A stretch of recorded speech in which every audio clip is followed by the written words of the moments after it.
नमस्कार दोस्तों, मैं Lalita Agarwal PSSM blessings audio team Kolkata से बोल रही हूँ। पिछली कड़ी में हमने लेखक की दोनों माँओं का परिचय प्राप्त किया। ऑडियो नंबर 4 में हम टॉरकॉम जी की आत्मकथा के बचपन की घटनाओं और अनुभवों के बारे में जानेंगे।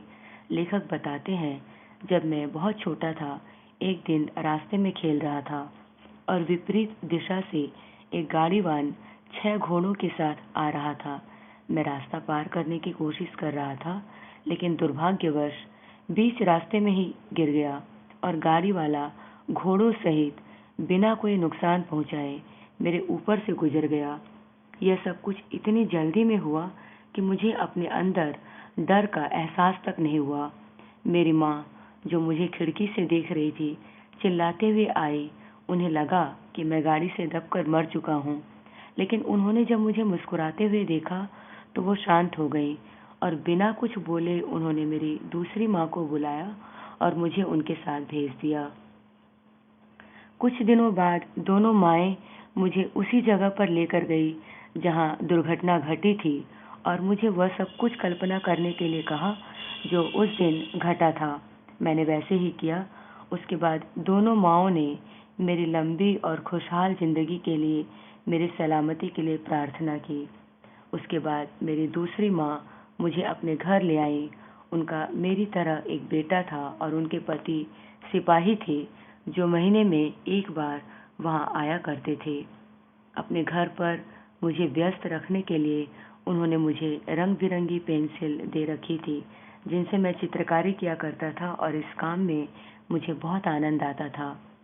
बरसों बाद जब मैंने अपनी दूसरी माँ से इस घटना के बारे में पूछा कि उन्होंने आपस में इस बारे में कोई बात क्यों नहीं की, किसी को कुछ बताया क्यों नहीं, तो उन्होंने कहा कि देवदूत हमें इसी तरह बचाते हैं, हमारी रक्षा करते हैं।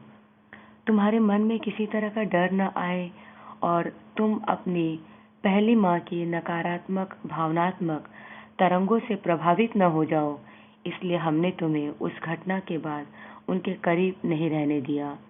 उन्होंने यह भी कहा कि जब हम इस तरह की परिस्थितियों में चुप रहते हैं तो हमारा अपनी भावनाओं और विचारों पर ज़्यादा नियंत्रण रहता है। उस दिन मैं अपनी दूसरी माँ से ज़्यादा प्रेम करने लगा और वो मेरे लिए ज्ञान और धैर्य का स्रोत बन गई। एक बार मैं फिर उनके घर गया और उनसे कहा, मम्मी, मेरे बहुत सारे प्रश्न हैं जो मुझे तुमसे पूछने हैं, और मैंने उनसे वादा करवाया कि वे किसी को न बताएं। मैंने कहा कि अपने घर में मैं विचित्र चीज़ें देखता हूँ, जैसे हमारे घर के निचले तल्ले में वहाँ रखी हुई मोमबत्तियों को मैं जलते हुए देखता हूँ।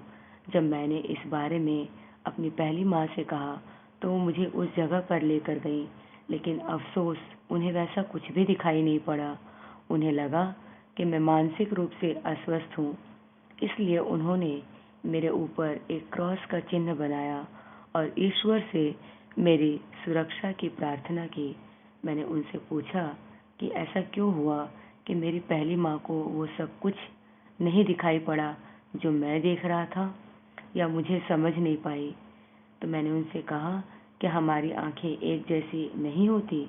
मेरी दूसरी माँ ने कहा, तुम्हारी मम्मी ने जो भी किया वो सब सही था और उन्होंने तुम्हारी सुरक्षा के लिए जो प्रार्थना की वो भी सही थी। ये सच है कि वो जो तुमने देखा वो नहीं देख पाई, लेकिन ये भी सच है कि उन्हें पूरा विश्वास है कि तुमने जो देखा वो सब सही था। उन्होंने कहा, हमारी आंखें एक जैसी नहीं होती। पुराने दिनों में हमारी 3 आंखें हुआ करती थी, तीसरी आंख अब बंद हो गई है, लेकिन कुछ लोग हैं जिन्हें तीसरी आंख से दिखाई पड़ता है। तो मैंने अपनी मम्मी से पूछा कि मम्मी, क्या तुम भी वो सब कुछ देख पाती हो जो मैं देख पाता हूँ, और क्या तुम एक दिन मेरे घर आओगी ताकि मैं तुम्हें वो सब कुछ दिखा सकूं जो मैं देखता हूँ। तो मेरी दूसरी माँ ने कहा, हाँ मैं आऊँगी, लेकिन आने की कोई ज़रूरत नहीं है। मुझे पता है कि शनिवार की शाम को वो सारी मोमबत्तियाँ जलने लगती हैं। मैंने कहा, हाँ मम्मी, तुम सही बोल रही हो, और उनके अंतिम वाक्य के साथ ही मुझे मेरे पूरे शरीर में एक स्ट्रॉन्ग वाइब्रेशन और मेरे चारों तरफ एक गहरी शांति का अनुभव होने लगा और मुझे लगा कि अचानक से ही बाहरी दुनिया के साथ मेरे पूरे संबंध खत्म हो चुके हैं। उन्होंने कहा, तुम्हें पता है कि तुम्हारा घर एक बहुत महत्वपूर्ण स्थान पर बनाया गया है। शताब्दियों पहले वहाँ एक तुर्क राजा अपनी बहुत बड़ी सेना को लेकर वहाँ आया था, जिसका नाम था तैमूर लंग। उसने वहाँ पर एक बहुत बड़ा गड्ढा खुदवाया और उसमें करीब 4000 लोगों को फेंक कर उन्हें जीवित दफना दिया। उन सब की बहुत भयानक मौत हुई और मुझे लगता है कि वे सभी मृत आत्माएं इस तरह की घटनाओं के द्वारा हमसे बातें करना चाहती हैं। वे चाहती हैं कि हम उनके लिए प्रार्थनाएं करें और उन्हें मुक्त करने में अपना सहयोग दें। यह सूचना मेरे लिए बहुत चौंकाने वाली थी, लेकिन मैं जान गया कि मैं जो कुछ भी अपने घर में घटित होते हुए देख रहा था वो सही था और मेरी माँ भी जो ईश्वर से मेरी जिंदगी की दुआएं मांग रही थी सही थी। इस घटना के कुछ दिनों बाद मेरी दोनों माएं उस स्थान पर जाकर मोमबत्तियां जलाती है और उन सभी लोगों की आत्माओं की शांति और मुक्ति के लिए प्रार्थना करती हैं जो वहाँ मारे गए थे। जब मैं पीछे मुड़कर देखता हूँ तो यह सभी घटनाएं मुझे बहुत नाटकीय लगती हैं, लेकिन यह सच है कि इन घटनाओं ने मेरा पूरा जीवन और जीवन को देखने का नजरिया बदल दिया। और इस घटना के साथ ही फर्स्ट चैप्टर यही खत्म होता है। आज के लिए इतना ही। अगले ऑडियो में हम इनके बचपन की घटनाओं को और भी विस्तार से जानेंगे। तब तक के लिए धन्यवाद दोस्तों। आप सभी का बहुत बहुत आभार।